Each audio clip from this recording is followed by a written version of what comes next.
2018 has been a strange year. Yeah, I already said that in the last video, but it's no less true. I'd argue it was another damn good year for video games though. Maybe not quite on the level of 2017, but there were some sick titles I really enjoyed playing. As for controversies, there weren't nothing but stupid crap for the majority of the year until these past few months where someone slipped in John Romero's piss and set off a string of them. I mean, this kind of stuff can't be controlled, so it's probably not fair to judge it in that way, but still, there is a lot of stuff happening. Due to this, I can only cover so much that I didn't cover without exhausting the last brain cell I've been clinging onto for 5 years now. Some of the controversies being featured today aren't going to be total coverage either, because I'll eventually make a full video on them in this coming year or next decade. For now though, let's take a more modest look at the biggest gaming controversies of 2018 that I missed. I could just get rid of that bit at the end there so I could have more clicks, but I'm a stickler for honesty in these videos. Yeah, honesty, let's call it that. Let's begin where we last left off. Loot boxes were catching more flack than ever by the end of 2017, and that kept ramping up well into this past year. The ESRB started labeling games with these kind of systems after a Senate hearing regarding such, one of the more useful things they've done in the past few decades, and multiple government associations kept the pressure on game companies by continuing their investigation into these systems. Most of it came from European countries, especially the Netherlands and Belgium, as they both enacted legislation for loot boxes after the studies they performed revealed that, in their eyes, this shit is just straight up gambling and companies need to fix this crap unless they want to be subjected to hefty fines. So the industry reacted as one normally would under the threat of hefty fines. Valve restricted players in those countries from opening loot boxes in CSGO. 2K Games prevented players from using actual money to purchase their randomized cards in NBA 2K, though they could still buy them with in-game currency. Blizzard did the same for Overwatch and Heroes of the Storm. Square Enix just outright pulled 3 of their games with these mechanics from the App Store, and EA just sat on their fat ass letting the money pile up while those governments were giving them the lawsuit look. Yep, in pure EA fashion, they denied the claims that these loot boxes and card packs they've jammed into their games were a form of gambling, and refused to take them out. This was foreshadowed by their E3 statement that essentially said, "Fuck you, we'll do what we want, bitch." And I guess they just went with that when confronted by the Dutch and Belgianese. This was back in the fall, and we haven't heard much regarding actual prosecution, but the latest news indicates the US and Poland are itching to find their way into this mess as well, so there's definitely more to come. I'm not going to repeat myself about my stance on loot boxes, because it should go without saying. Just watch the last section of the 2017 video if you want to hear it. But at this point, this is just a popcorn thriller to me. Oh, I cannot wait to see what happens this year. God, I need to get me a bucket in the shape of Darth Vader's helmet. Look, I could just show President Keemstar again and be done with this shit, because I don't have anything more insightful to contribute. But my God, what a mess. IHE gave a pretty general feel of the whole thing from his experience voicing one of the game's characters, so give his video a spin if you're looking for a recap. That said, if we're at the point where fan games have to make up the rest of the missing Half-Life story because Valve don't want to do it, then it's just time to give up. And this is all coming from someone who hasn't even played any of the games. It's probably going to continue like this though, not like they're worried about anyone using their valuable IP if they give away half the stuff they make for other people to fuck with. Can't wait for Portal 3, where iDubbbz is the great-grandson of Cave Johnson on a revenge search for Shell, and GLaDOS is voiced by Tana Mongeau with lazily tacked on autotune. Yes, that rhymed, I don't give a shit. I feel like a stranger to myself. Hey, guys, it's a puddle. Wait till the actual game comes out. Let Insomniac do what Insomniac wants. If you're that upset about a puddle, go jump in one. Hey, think piece writers. Spider-Man doesn't need to cover the spectrum of social issues across our great nation. Let Insomniac do what Insomniac wants. If you're that upset, go outside and help fix those issues yourself instead of writing this lazy crap. Hey, shitheads. You got your stupid Rami suit. You happy now? Let Insomniac do what Insomniac wants. If you're that upset, guzzle down some concrete and seal your mouth shut. I had this gut feeling a few years back that Telltale wasn't going to last long with all the new episodic series they'd been busting out since their success with The Walking Dead. My gut feelings are usually never right, if my shipping experiences have taught me anything. By the way, don't do that, it only leads to severe disappointment and ridicule. But I guess this one came full circle with Telltale's sudden closure back in the fall. And I mean sudden. For crying out loud, they had to cut a recording session for The Walking Dead short because they were being hushed out that fast. This is another one of those full episode controversies that'll get a good hard scrubbing sometime in the future, because despite them being gone, I can guarantee we'll see more about this incident in the coming year. For now though, all I'll say is that Telltale's closure is a real shame, but it's probably not the best idea to hold on to things for as long as possible when you're on the cusp of bankruptcy, or else these last minute closures will happen and they'll get you in more hot water than it's worth. This outrage over some loudspeaker dialogue happened before the Ramiro-Piss thing came into play, and besides one stupid article and some tweets, wasn't really an outrage at all, but was capitalized on anyway by the YouTube boys cause they just had to own them SJWs. So fuck it.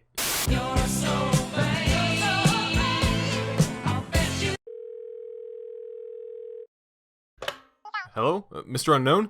Yes, it's me again. Don't hang up. Don't hang up. Don't hang up. I'm not gonna yell at you again.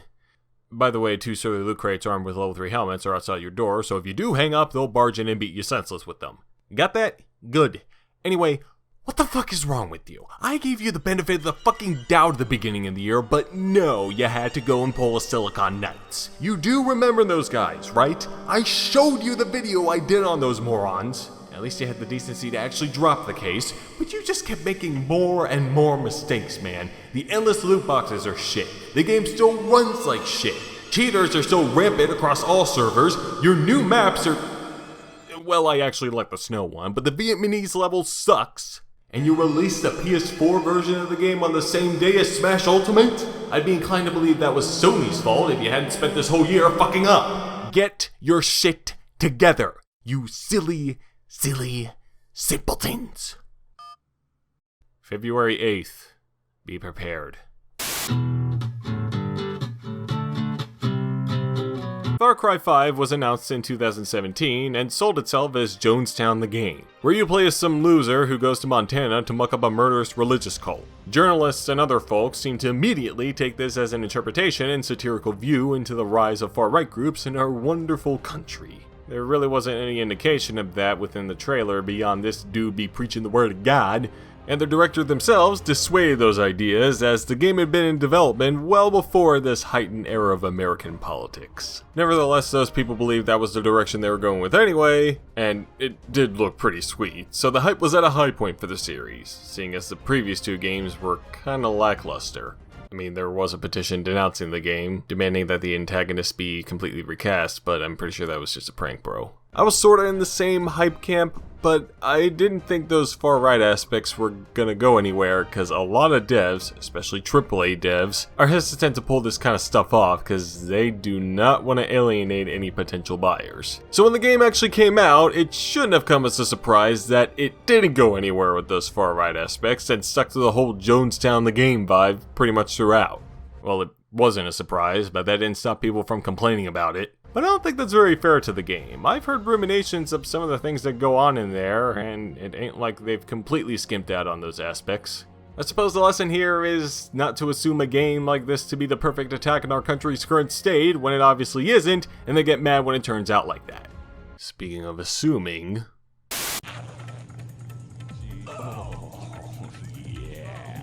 We're gonna title these next 3 bits the... just go back a couple seconds and read the title yourself. It all started in the middle of summer, when the Twitter for Good Old Games posted a promotional GIF for Postal 2 featuring the postal man pissing on a grave labeled Games Journalism. Memories. Oh, sorry, it's just I remember that mechanic fondly from covering that game years ago. I don't think many people were actually that upset regarding it, but this website did pull its support for GOG due to the joke, but like... Y'all know what the joke is referencing, and y'all know I don't give a shit about what it's referencing, so next. A month later, the Twitter account for CD Projekt Red's latest game, Cyberpunk 2077, responded to a tweet asking for more info about the game, phrasing it as, "I want more, guys!" To which they replied, "Did you just assume the gender?" That didn't go over very well. Also, people seem to be more upset with the apology for that tweet rather than the tweet itself, since it contained the dreaded, "sorry to those offended." Yeah, that never goes over very well either. But the true kicker here came a few months later from GOG yet again.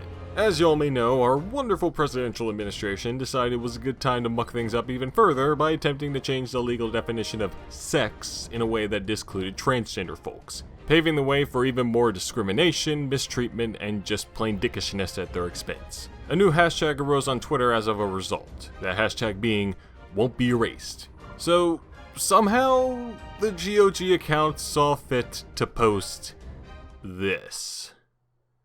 Yeah, the R in PR has been lacking this year.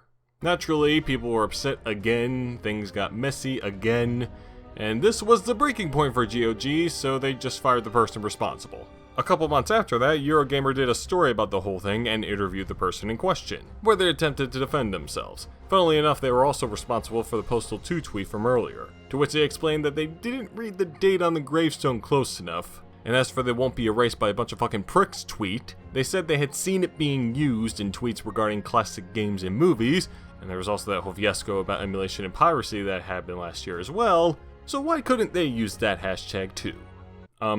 Yeah, doubt.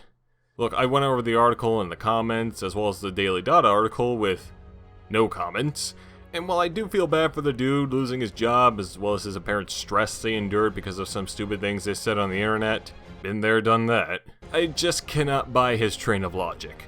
Maybe the Postal 2 gif, because it is kind of hard to read, but like, I'm pretty sure 99.9% of tweets with that hashtag were about the transgender thing, and it's a 9 possibility that he didn't realize that. No one could be that careless. Well, I mean, they could, but just not in this instance. You can say what you want about the dude, but here's what I think happened. He was following the classic fallacy, all publicity is good publicity. Here's the thing though, that only works with big people and big companies. Like, you remember that one time Activision made a fake massacre announcement from a fake news Twitter page that was just as the Call of Duty Twitter page but retitled to hype up Black Ops 3? That was fucking stupid of them to do, but they're Activision.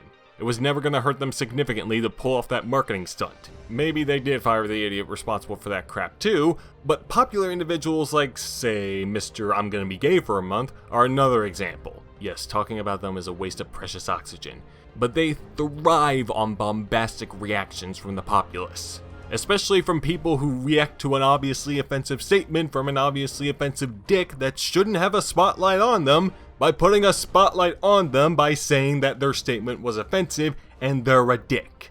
I really hope y'all realize that, because if you don't, you're just as careless as Mr. GOG man. Regardless, I'm not sure what the future will hold for this fella, but here's some advice. These days, if you want a long-lasting career in this industry, you probably shouldn't be pulling dumb shit like this.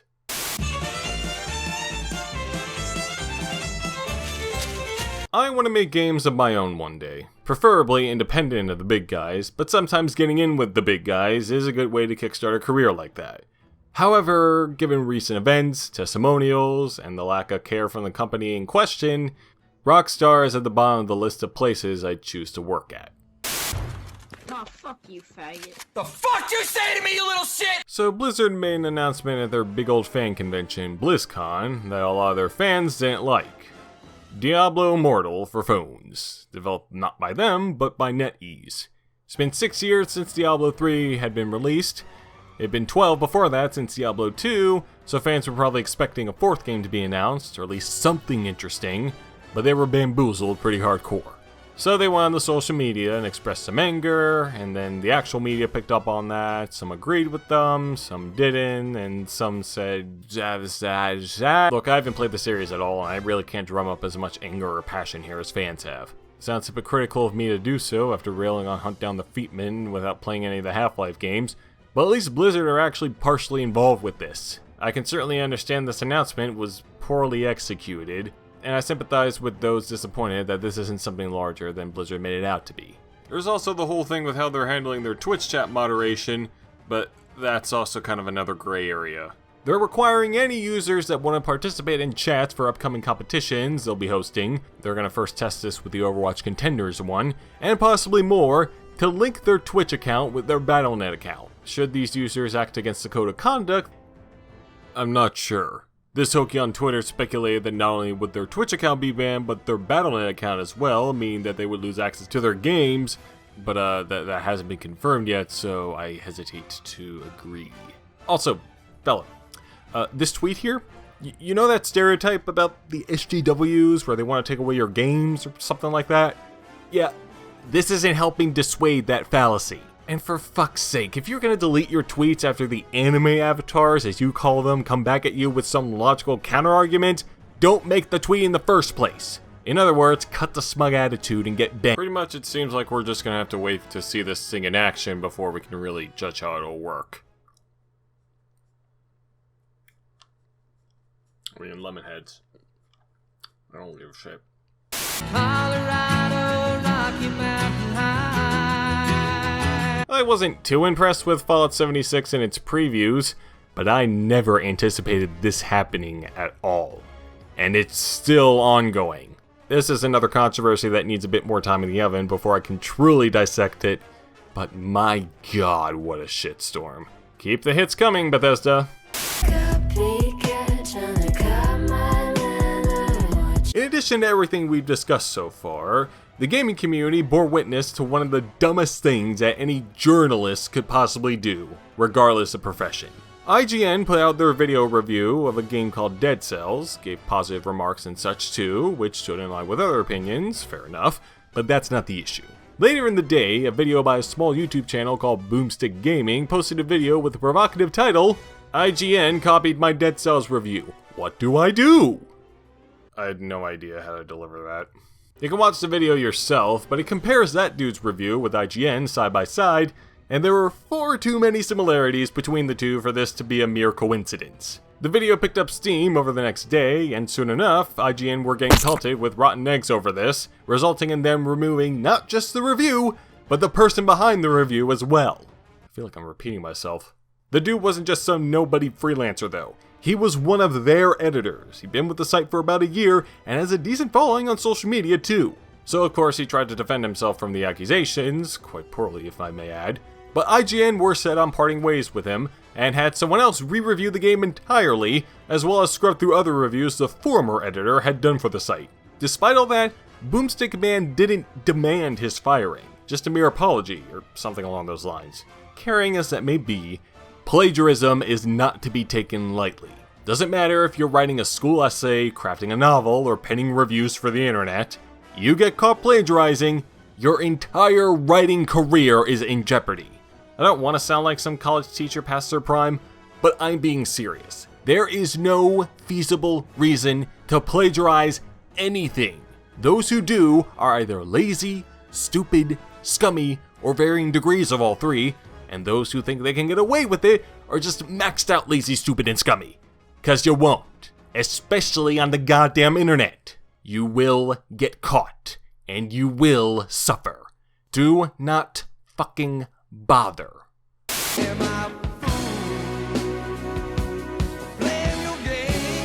Now don't get me wrong, I am loving Smash Ultimate as much as the next person. I was playing Brawl pretty reliably a while back, and I missed out on 4 completely, so getting back into the series has been a ton of fun for me. So keep in mind that when I say what I'm about to say, I say it with love and passion, and not the toxic hatred you usually see in this show. Okay? Okay. Y'all mofos are fucking nuts. I haven't seen a fanbase collectively shit themselves so badly in quite some time. The character reveals, the announcements, the tournament controversies, the Grinch. All a bunch of pointless nonsense for a goddamn video game about stupid video game characters from stupid series fighting in stupid arenas for stupid prizes. I couldn't escape it in college, and I can't escape it here. Obsession begets insanity, and this shit is insane. Y'all need to sit the fuck down, shut the fuck up, and just play Smash for fuck's sake. And Etika is a fucking prick who's only good for shitty memes, and no one can tell me otherwise. And why is this asswipe charging $5 for fucking Smash predictions? Fucking Smash predictions. And fuck those leaks, man. I never want to hear about leaks again. What's next? Someone in the Mafia steals copies from a production warehouse and sells them online for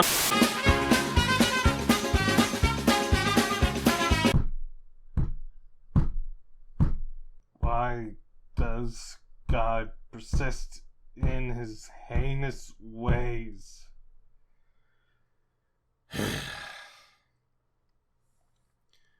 Well, at least that was it for content. Alright, that's it. I've had it. That's enough of this fucking year. See all you bastards later. Here, have this stupid song I made like half an hour. I'm gonna go guzzle down some bleach. Sway, sway, sway. All the lawyers stand up. All the lawyers stand up. All the lawyers stand up. This right here is my scam. All my money is gone. Damn, I just got my ass suit off. Cause this right here is my little get scam. Little get scam. Little get scam. Little get scam. Intended to sue me for my little get scam. Twitter screaming at me for my little get scam. Watch me go to jail. Watch me go to